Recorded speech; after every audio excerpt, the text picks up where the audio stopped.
Without further ado, thank you, Udi, and thank all our guests and the audience who came to this conference. I call upon Professor Zaki Shalom. Take your seat. Igal Kipnis.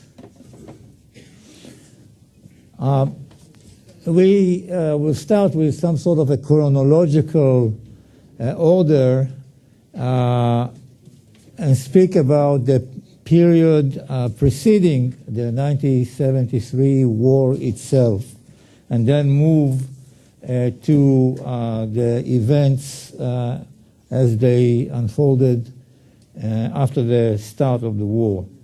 The first speaker will be one of us, Professor Zaki Shalom, a senior researcher in this institute, who covers many issues. I just got from him a long article he wrote on Ben-Gurion and Jerusalem. But this today is going to speak about the period, as I said, preceding 1973. You want to speak from there or from here? Please. Thank you, Oded. Good afternoon to all of you. It's a great pleasure to be here in this place and to speak about a research that I've concluded recently. And I will start with the meeting that was held between Kissinger and Assad, Father Assad, on the 26th of February 1974. That was part of the disengagement talks between Israel, Syria, and the United States, and was called the Shuttle diplomacy of Kissinger. After Kissinger finished talking about the disengagement, and after he made a few complaints about how much he suffered for his need to stay long nights with Golda Meir, and why is God punishing him and forcing him to stay so long? He knows better ways to spend nights in Tel Aviv and so on, which was supposed to create a kind of more warm atmosphere in the talk. They sat together, those two leaders, and Kissinger made very interesting remarks about the origins of the Yom Kippur War. I think those remarks have never been published before, and I want to show it to you here.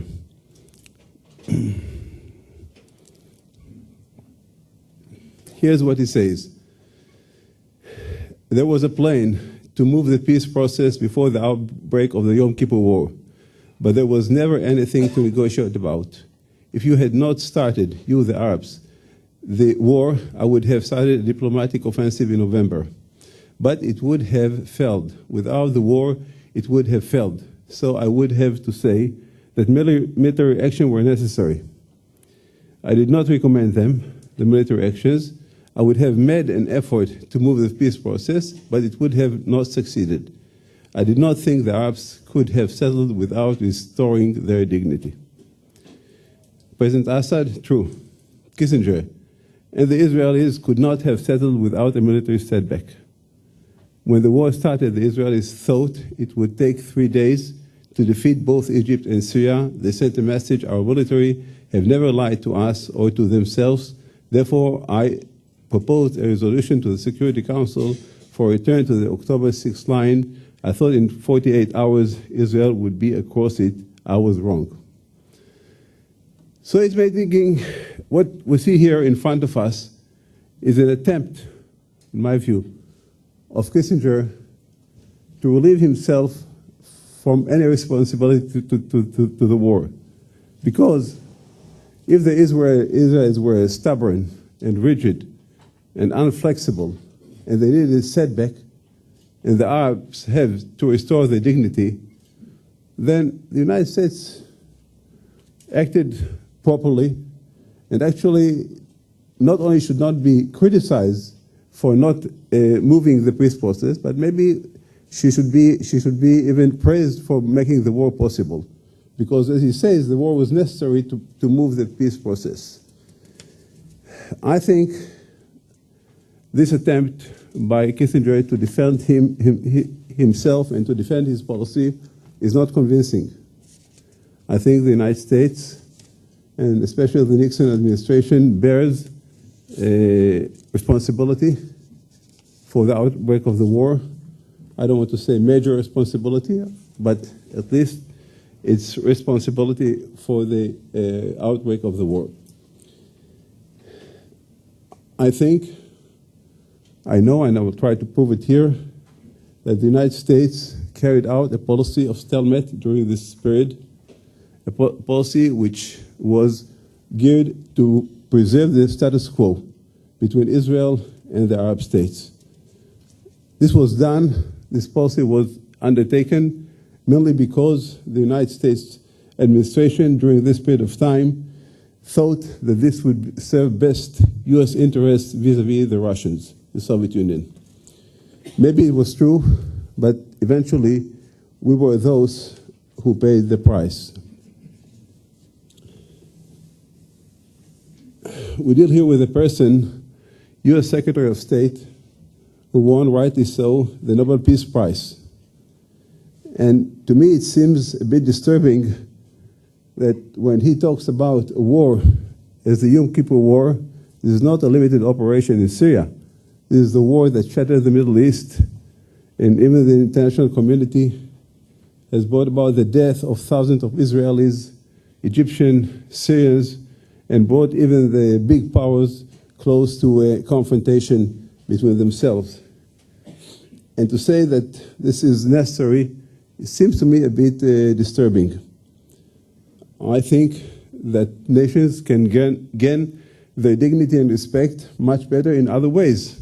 I think that when Sadat decided to come to Israel in 1977, he earned much more respect for himself and for his country than when he launched the war of 73. And what is the message of Kissinger to Assad? Anytime you feel frustrated and humiliated, just take out your sword and go to war. I don't think, if it's been heard from an Arab leader, well, okay, this is the way they think. But to hear it from US Secretary of State, to me, it seemed a bit disturbing. And especially when Kissinger knows that when he was talking with Assad, February 73, there was an imminent chance that the war would be resumed, because the Arabs said if Israel doesn't accept our condition, we might resume the war. So this kind looks, I don't think he meant it, but in a way, he probably, in a way, he could have encouraged the Arabs to resume the war with all the consequences of it. He says, I did not recommend it. But I don't think this is wild imagination to think that while he was sitting with an Arab leader, he would call up the guy who would write the protocol and ask him to step aside to get a cup of coffee. And then he would say to the Arab leader, look, if you want to move things, you've got to do something. There's no way. No way. Okay. I say it's not wild imagination. I think if he thought so before, maybe he thought so also before that, and maybe he's done it. I don't have any proof to that, I want to say, but I think, again, I think this paper show a way of thinking that, in my view, is a bit disturbing, as I say.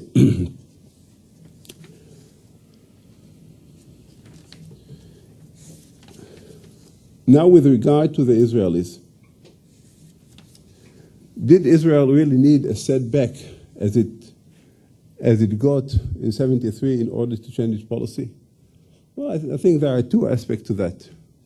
On the formal aspect, Israel put on the table already two weeks after the end of the war, on June 1967, a fair proposal for the settlement of the Arab-Israeli conflict.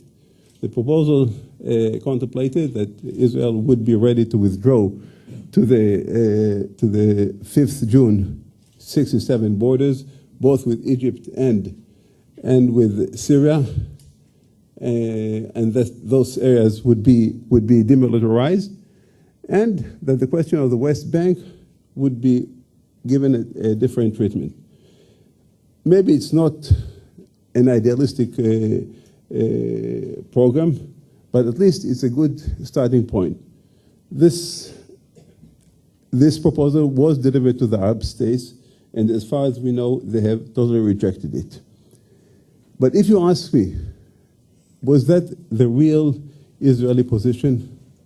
Or was that a sincere Israeli position? I say no.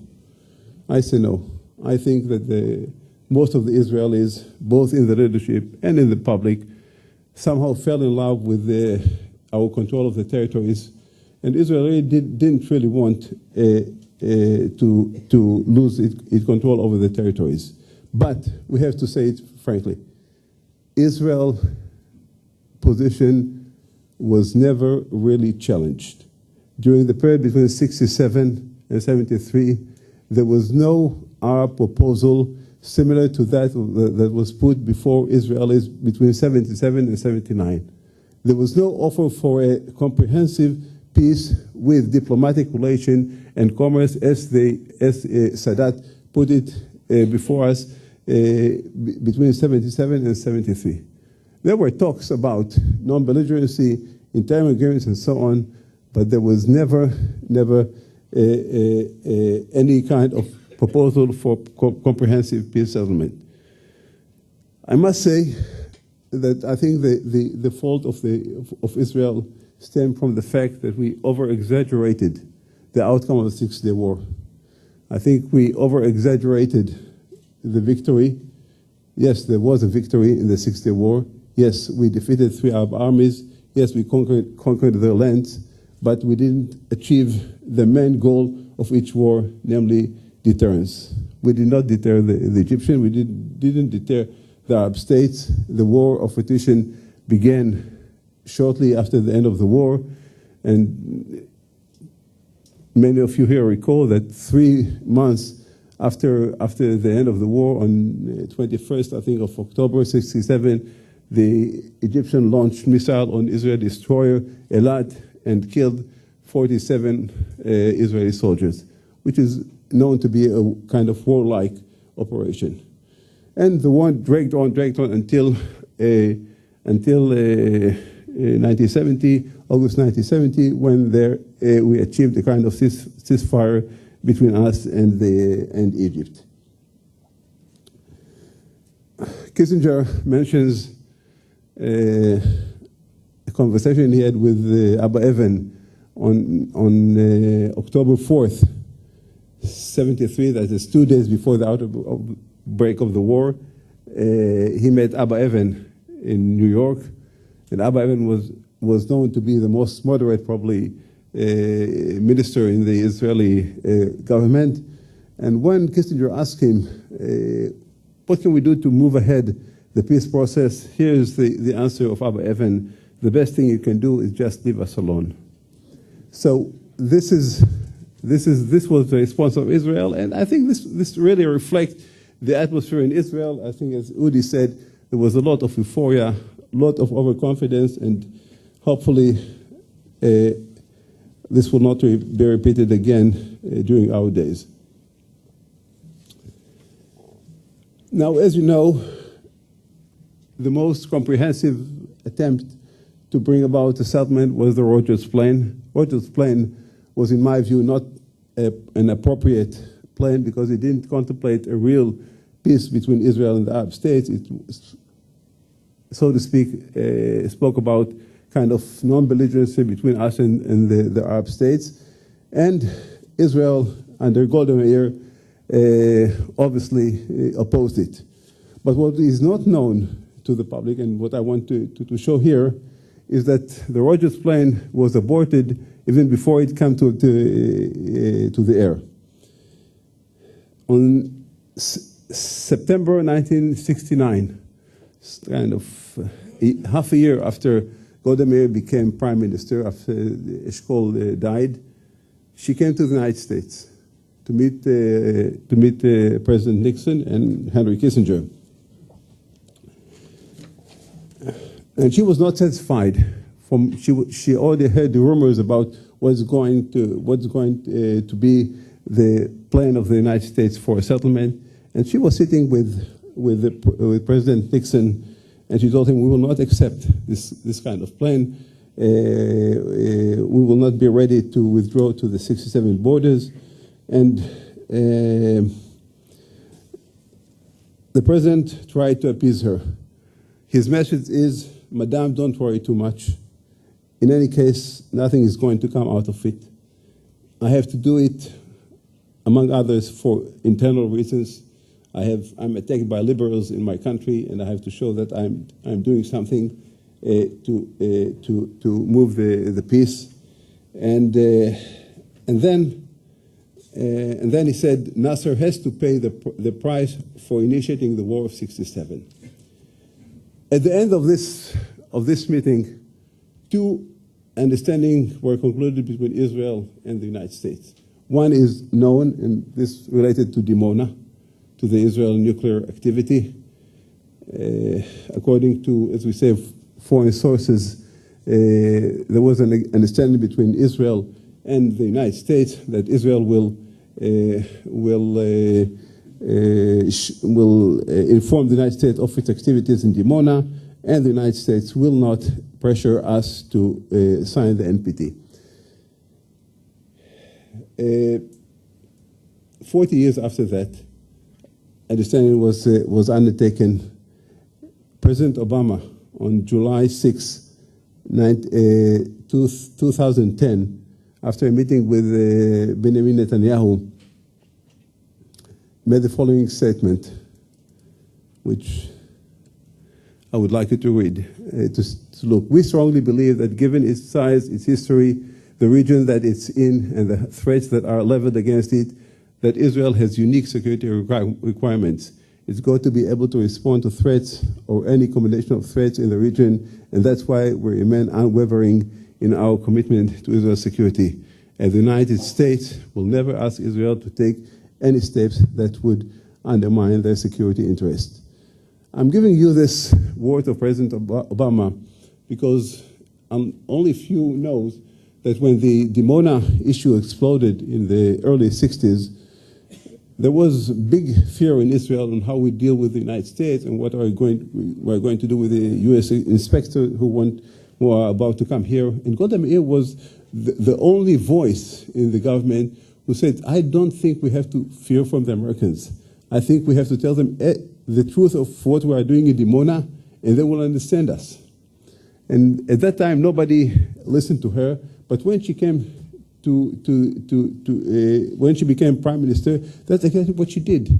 And eventually, she achieved what she thought could be achieved.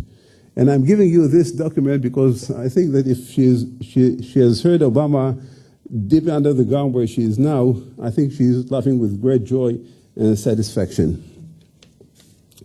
The other understanding that was concluded between Israel and the United States in this meeting, which is less known, is that the channel of communication between Israel and the United States will no longer go through the Israeli Foreign Ministry or the Department of State.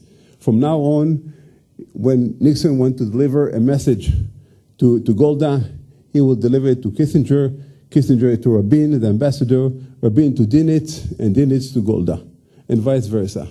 So in this way, he actually set aside the State Department, and that was already more than a hint of the track that the United States was going to take with regard to the State Department. But when Golda came back to Israel in '69, she was no longer Israeli prime minister. In fact, she was an emperor. She was very powerful. Nobody doubted her leadership. And then two things occurred which even bolstered her position and Israel's position even more than it was before. The first thing was the first thing was, of course, the ceasefire that was agreed between Israel and Egypt on August 7, 1970, when Israeli troops were stationed on the Canal Suez. For many Israelis, and rightly so, I think this was considered an Israeli victory. And the other thing that bolstered Israel's position and its relationship with the United States was the September events in Jordan, in which Israel intervened following an American foreign American request for us to do something in order to deter the Syrians from invasion into Jordan. So that in late 70 and 71, Golda was already very powerful, and she knew that nothing is threatening her in our relationship with the United States. On December 2, 71, she comes to the United States again to meet Nixon. At this time, she's powerful. She speaks to the president almost on a same hierarchy. From reading the protocol, you get the impression that it's like a teacher who is talking to his pupil. And listen to what has been said during this meeting. Okay, here's a report of the meeting. Prime Minister Meir reiterated Israel's desire to move towards a settlement with Egypt, but stressed that from Israel's standpoint, the Rogers Plan of December 1969 could not serve as the basis for this. Therefore, it could not stand as the basis for discussions between Israel and the United States. We cannot and will not return to the 1967 borders. The Prime Minister said, the U.S. position must change. The Rogers Plan must be removed. The President agreed with the Prime Minister, but emphasized that this understanding must be kept completely secret. What we see here actually is a deal between the President and the Prime Minister of Israel behind the back of his own Secretary of State. And here's what he says. The President agrees with the Prime Minister, but emphasized this understanding must be kept completely secret. It is important that it appears, this is our very important word, important that it appears as though there is an effort on part of Israel to bring about a diplomatic movement. He, Nixon, is not asking Israel to commit to any sort of concession as part of this activity. Nixon voiced harsh criticism of the State Department conduct in the Middle East and also of Rogers personally. The President told the Prime Minister that henceforth the handling of the Middle East situation will be directed by the White House personnel, meaning himself and Kissinger. However, the President added that it was important to give the State Department a sense that there was an effort underway by Israel to bring about a diplomatic movement. It was necessary to present a facade of activity at the State Department level. So you see, in 71, clearly the American position was known to Israel. There was sort of undeclared alliance between Israel and the United States that we both want to keep the status quo. And Kissinger, already in 1969, made the following remarks on why is it working for U.S. interest. Sorry for that. Just rotate it. Okay, here is what Kissinger say. The longer Israel holds its conquered, this is NSC meeting on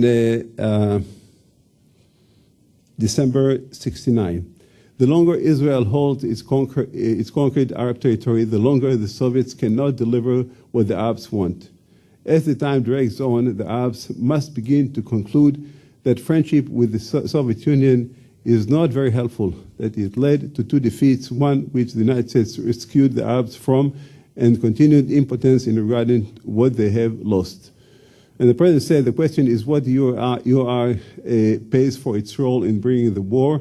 If the UR comes out of settlement whole and gives only vague obligation to peace, in return the Soviets come out looking good and Israel has little in return. That means in terms of balance of power between the United States and and the Soviet Union, it's better for the United States to keep the status quo, because if Israel is going to make concession and to withdraw from the territories, this will serve actually the Soviet Union. So it's better to keep the situation as it is. And I'm jumping, jumping to 73, to the last meeting between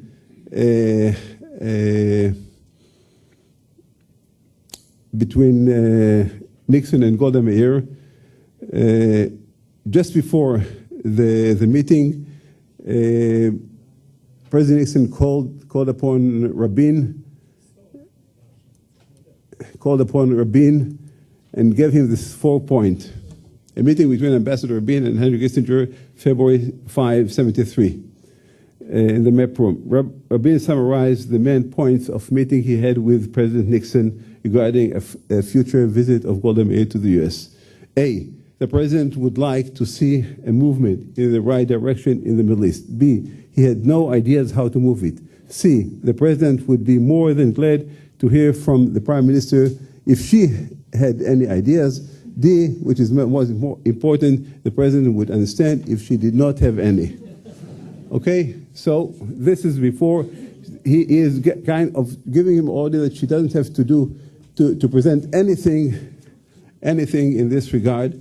And the last thing that I will show, just a small thing. This is a confession. We are nearby Yom Kippur here in Israel, and it's good to see what Kissinger had to say about it in a meeting with a Jewish group in 75. He said in 71, Secretary Rogers tried for interim agreements along the Suez Canal. I did not oppose it. He did oppose it. But neither did I support it. I'm speaking very frankly now. The effort broke down over whether or not 1,000 Egyptian soldiers would be permitted across the canal. That agreement would have prevented the 73 war. I must say now that I am sorry I did not support the Rogers effort more than I did. Well, we say this, he confessed that he was wrong in that. Thank you very much.